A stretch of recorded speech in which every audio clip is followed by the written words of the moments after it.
AC servicing ফেনীর পক্ষ থেকে সবাইকে আন্তরিকভাবে শুভেচ্ছা। আমি আজকে আপনাদেরকে দেখাবো কিভাবে আপনাদের এসিটি আপনি নিজে সার্ভিসিং করতে পারবেন। যেসব সাধারণ সমস্যাগুলো হয়, প্রথমত হচ্ছে ঠান্ডা হচ্ছে না, অনেক সময় দেখা যাচ্ছে ওয়াটার লিকেজ হচ্ছে। সো সেগুলা ইনস্ট্যান্টলি আপনি ধরুন রাতের 12টা কিংবা 1টা বাজে আপনার এসি থেকে পানি পড়ছে, সেক্ষেত্রে আপনি টেকনিশিয়ানকে আপনি বাসায় ফোন করে আনা সম্ভব না। সো সেক্ষেত্রে আমি আজকে আপনাদেরকে দেখাবো কিভাবে আপনি নিজে এই সমস্যাগুলো আপনি নিজেই সমাধান করতে পারবেন। সেক্ষেত্রে আপনাদেরকে কিছু জিনিস সংগ্রহ করতে হবে। সেই জিনিসগুলো হচ্ছে, প্রথমত হচ্ছে এরকম ছোট পাম্প, এসপি পাম্পগুলা আপনাকে সংগ্রহ করতে হবে। আমি সেক্ষেত্রে নিয়েছি, এখানে আমি কিছু পানি অলরেডি ফিল করে রেখেছি। এমন ব্রাশ, আর যাদের এরকম ব্রাশ নেই সেক্ষেত্রে আপনি এই দাঁত মাজার ব্রাশটা সাময়িকভাবে ইউজ করতে পারেন। যদি না থাকে, সো ইনস্ট্যান্টলি আপনার বাসায় যদি এই ধরনের ব্রাশ না থাকে, সেক্ষেত্রে আপনি এই ব্রাশটা আপনি ইউজ করতে পারেন। সো এখন let's go to the main point. এখন আমি আপনাদেরকে দেখিয়ে দিব কিভাবে আপনারা এই উপরের কাভারগুলো খুলে ভিতরের ফিল্টারগুলো ক্লিন করবেন। So একদম easy, no worry how to do your own aircon servicing at home, and you can do this very easily without any worries. Okay, so অনেকেই কিন্তু জানে না এই উপরের কভারটা কিভাবে খুলতে হবে।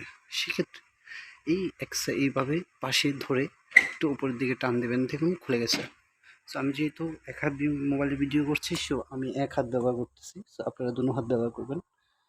এভাবে দুনো পাশ খুলে ফেললাম। খুলে ফেলার পর আমি এভাবে কাভারটা খুলে ফেলছি। খুলে ফেলার পরে ফিল্টারগুলা কিভাবে আপনারা খুলবেন। এই ফিল্টারগুলোকে প্রথমত আপনি এভাবে হালকা উপরের দিকে একটু টান দিয়ে নিচের দিকে টান দিবেন।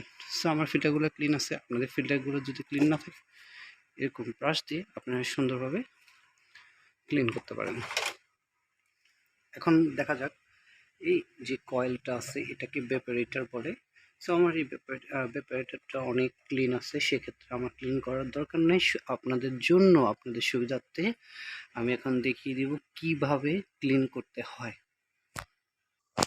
আপনারা যদি এই প্লাস্টিক কাভারটা খুলতে না পারেন বা আপনাদের প্রপার কোনো টুলস না থাকে, সেক্ষেত্রে আমি ভিডিওতে যেভাবে দেখিয়ে দিচ্ছি সেভাবে আপনারা কী করবেন, এরকম স্প্রেটা নিয়ে এভাবে চারপাশে পানি মেরে দেবেন।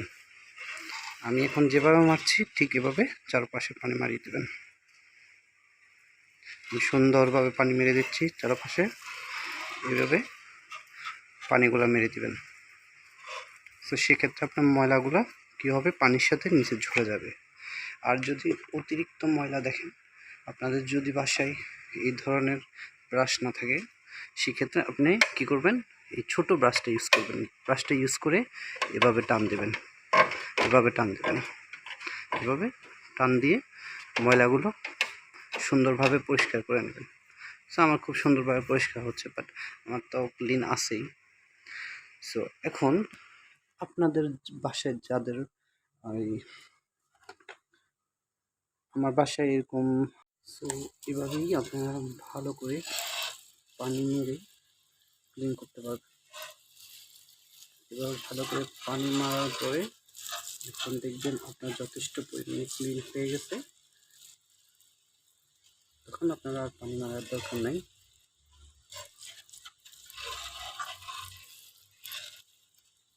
তো মেক শিওর আপনাকে খুব স্লোলি পানি মারতে হবে, আবার বেশি মারা যাবে না। আর যেহেতু এই পাশে সার্কিট আছে, মানে পিসিবি বোর্ড, তো বেশি মারা যাবে না। ওকে, এখন আসি আপনারা এই ব্রাশ দিয়ে কীভাবে করবেন।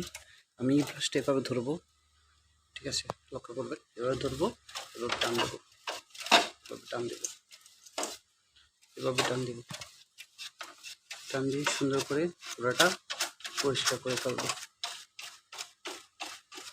এর পরের ভিডিওতে আপনাদেরকে আমি কিভাবে পুরো কাভারটা খুলে সার্ভিস করতে হয় সেই বিষয়টি আপনাদেরকে আমি দেখিয়ে দেব। আমার পেজটি ফলো করে সঙ্গে থাকবেন। সবাইকে অসংখ্য ধন্যবাদ।